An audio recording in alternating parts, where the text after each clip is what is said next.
ನಮಸ್ಕಾರ, ನಾನು Gayatri Satyashiva. Welcome back to Polali's kitchen. ಇವತ್ತು ನಾನು ಬೇಕರಿಗಳಲ್ಲಿ, ಅದು ಬ್ಯಾಂಗ್ಳೂರ್ ಅಯ್ಯಂಗಾರ್ ಬೇಕರಿಗಳಲ್ಲಿ ಫೇಮಸ್ ಆಗಿರುವ ಆ್ಯಪಲ್ ಕೇಕ್ ಯಾವ ರೀತಿ ಮಾಡೋದು ಅಂತ ತೋರಿಸ್ತಾ ಇದ್ದೇನೆ.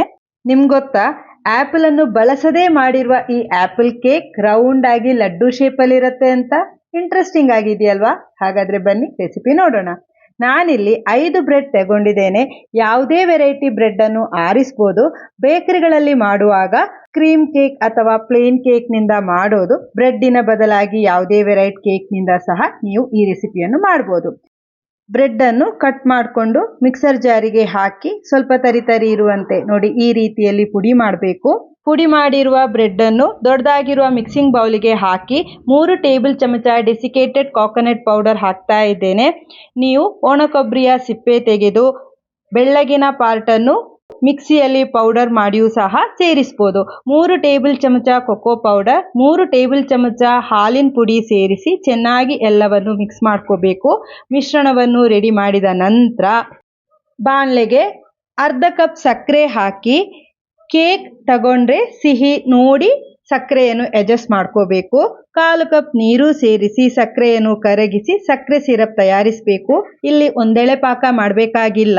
2 ರಿಂದ 3 ನಿಮಿಷ ಕುದಿಸಿದ ನಂತರ ನೋಡಿ ಈ ರೀತಿ ತೆಗೆದಾಗ ಒಂದಕ್ಕೊಂದು ಬೆರಳಿಗೆ ಸಕ್ಕರೆ ನೀರು ಅಂಟಬೇಕು. ಅಲ್ಲಿ ತನಕ ಕುದಿಸಿದ್ರೆ ಸಾಕು. ನೋಡಿ ಈ ರೀತಿ ಅಂಟು ಪಾಕ ಬಂದಾಗ ಗ್ಯಾಸ್ ಫ್ಲೇಮ್ ಆರಿಸಿ ಇನ್ನೊಂದ್ಸಲ ತೋರಿಸ್ತಾ ಇದ್ದೇನೆ. ಸಿರಪ್ ಕನ್ಸಿಸ್ಟೆನ್ಸಿ ಸ್ವಲ್ಪ ದಪ್ಪ ಆಗಿದೆ, ಕೈ ಬೆರಳಿಗೆ ಚೆನ್ನಾಗಿ ಅಂಟಿದೆ. ಈ ರೀತಿ ತಯಾರಿಸಿರುವ ಸಕ್ಕರೆ ನೀರು ಬಿಸಿ ಇರುವಾಗಲೇ ರೆಡಿ ಮಾಡಿಟ್ಟಿರುವ ಬ್ರೆಡ್ ಮಿಶ್ರಣ ಹಾಕಿ ಚೆನ್ನಾಗಿ ಸಕ್ಕರೆ ನೀರು ಜೊತೆ ಮಿಕ್ಸ್ ಮಾಡ್ತಾ ಹೋಗಿ. ಚೆನ್ನಾಗಿ ಮಿಕ್ಸ್ ಮಾಡಿದ ನಂತರ 2 ಚಮಚ ಬೆಣ್ಣೆ ಹಾಕ್ತಾ ಇದ್ದೇನೆ.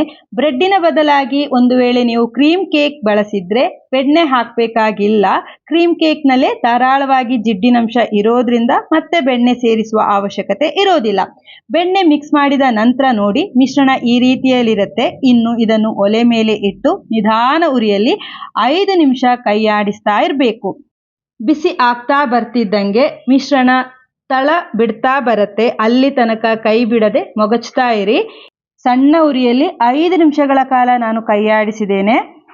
ಈ ಕ್ವಾಂಟಿಟಿಗೆ 5 ನಿಮಿಷದ ಸಮಯ ಸಾಕಾಗತ್ತೆ.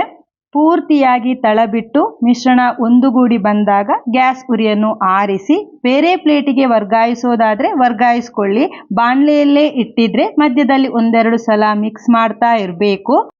ಮಿಶ್ರಣ ಈಗ ತಣಿದಿದೆ, ಉಂಡೆ ಮಾಡುವ ಹದದಲ್ಲಿದೆ. ಇನ್ನು ಉಂಡೆಗಳನ್ನು ಮಾಡ್ತಾ ಹೋಗೋದು. ಮೊದಲಿಗೆ ಮಾತ್ರ ಅಂಗೈಗೆ ಸ್ವಲ್ಪ 1 ಹನಿ ತುಪ್ಪವನ್ನು ಹಾಕಿ ಬೇಕಾದ ಸೈಜ್ನಲ್ಲಿ ಉಂಡೆಗಳನ್ನು ಮಾಡಿ ತುಂಬಾ ಸುಲಭದಲ್ಲಿ ಉಂಡೆಯನ್ನು ಮಾಡ್ಕೋಬಹುದು. ನೋಡಿ ಎಷ್ಟು ಪರ್ಫೆಕ್ಟ್ ಆಗಿ ಬಂದಿದೆ ಅಂತ. ಕೊನೆಯಲ್ಲಿ ಡೆಸಿಕೇಟೆಡ್ ಕೋಕೋನಟ್ ಅಂದ್ರೆ ಒಣ ಕೊಬ್ಬರಿಯಲ್ಲಿ ಒಂದ್ಸಲ ರೋಲ್ ಮಾಡಿ ಹೀಗೆ ಪೂರ್ತಿಯಾಗಿ ರೆಡಿ ಮಾಡ್ಕೊಳ್ಳಿ. ನೋಡಿದ್ರಲ್ಲ ಎಷ್ಟು ಸುಲಭ ಇದೆ ರೆಸಿಪಿ ಅಂತ. ಖಂಡಿತವಾಗಿಯೂ ಮಕ್ಕಳಿಗೆ ಮಾಡಿಕೊಡಿ, ಇಷ್ಟಪಟ್ಟು ತಿಂತಾರೆ. ಒಂದು 10 ನಿಮಿಷದಲ್ಲೆಲ್ಲ ಈ ರೆಸಿಪಿಯನ್ನು ತಯಾರಿಸ್ಬೋದು. ಇವತ್ತಿನ ರೆಸಿಪಿ ಇಷ್ಟ ಆಯಿತು ಅಂತ ಅಂದ್ಕೊಳ್ತೇನೆ. ಇಷ್ಟ ಆಗಿದ್ರೆ ವಿಡಿಯೋಕ್ಕೊಂದು ಲೈಕ್ ಮಾಡಿ, ವಿಡಿಯೋವನ್ನು ನಿಮ್ಮ ಫ್ರೆಂಡ್ಸ್ ಆ್ಯಂಡ್ ಫ್ಯಾಮಿಲಿ ಜೊತೆ ಶೇರ್ ಮಾಡಿ. ಪೊಳಲೀಸ್ ಕಿಚನ್ ಸಬ್ಸ್ಕ್ರೈಬ್ ಆಗಿಲ್ಲ ಅಂದರೆ ದಯವಿಟ್ಟು ಸಬ್ಸ್ಕ್ರೈಬ್ ಆಗಿ. ಮಕ್ಕಳ ರಿಕ್ವೆಸ್ಟ್ ಮೇರೆಗೆ ಸೆಕೆಂಡ್ ಬ್ಯಾಚ್ನಲ್ಲಿ ಮಾಡಿರುವಂತಹ ಆ್ಯಪಲ್ ಕೇಕ್ ಇದು. ನೋಡಿ ಇದು ಕೂಡ ಪರ್ಫೆಕ್ಟ್ ಆಗಿ ಬಂದಿದೆ. ನೀವು ಕೂಡ ರೆಸಿಪಿ ಟ್ರೈ ಮಾಡ್ತೀರಲ್ವಾ? ಮುಂದಿನ ವಿಡಿಯೋದಲ್ಲಿ ಇನ್ನೊಂದು ರೆಸಿಪಿ ಜೊತೆ ಭೇಟಿಯಾಗೋಣ. ಧನ್ಯವಾದಗಳು.